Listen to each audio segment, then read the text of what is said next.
Ayan na sila. Nag-uumpisa na talagang naglagay ng mga balon.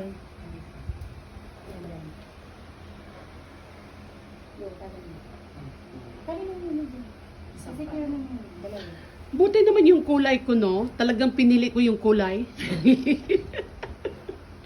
Alam mo saan ko binili yan? Sa ano? Sa Divisoria. Divisoria Paday. Opo. Sa bagay dun po, magaganda eh. Saka mura pa. Oo nga, talagang mura sa Divisoria. Dito kasi sa bahay, nakunti na lang ng pagpipili. Yung isang ano yon, 250 pesos lang yan. Lahat yan ang isang ano, ay yung balon na yan.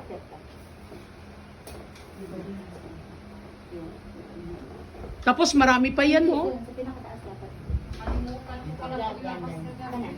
Sige, ako ulit. Ano yan? Ako ulit mo kasi doon. Ah, okay lang yan. Ilagay mo lang ng tubig, Day. Lagyan mo ng tubig. Labas ka rin. May planggana naman dyan. Para... Tayo, pausin mo yung table. Ayun.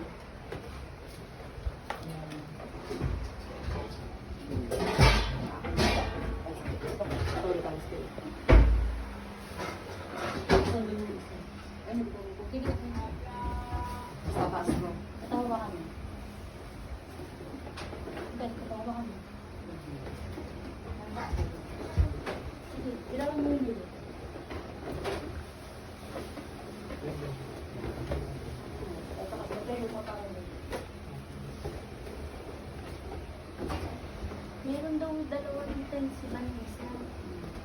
Baka pwedeng dalhin dito nila ano. O, sige na. O, papadala mo na. Traditional church na. Kaya nga. Hindi sila ano sa ano no? Yung anak ni... Sino yun? May sasakyan? Sino? Yung kapatid mo. Pwede yan.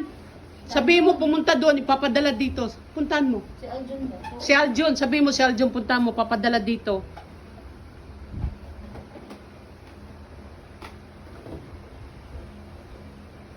Pupunta yan sila dito mamaya.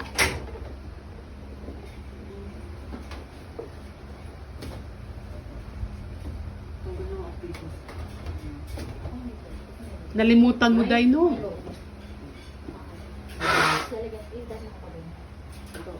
Ito parang ano din. Lalagay ko.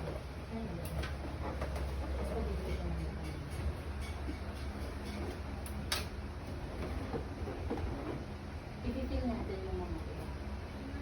Hindi, lalagyan natin dito. Wala nang additional na yun kasi kung sila ay Nandun sa taas. Lagyan mo Hingi ako ng bawang. Kumuha ka doon sa, dito sa ano, nandoon lahat. Pinaluluto niya kasi yung Una, hipon eh. ito. Nandoon lahat. Ikaw na lang tayo magluto. Ano ko na lang sa bawang. Saan? Nandoon sa taas? Si Elma Nandito lahat. Ang bawang at sibuyas. Nandyan, yan, dyan sa labas. Ah, okay. Oo, nandyan lahat. Ha? Nakaano yan, nandito, oh. Yan. Dyan lahat. Tapos yung mga rekado, nandyan lahat dyan.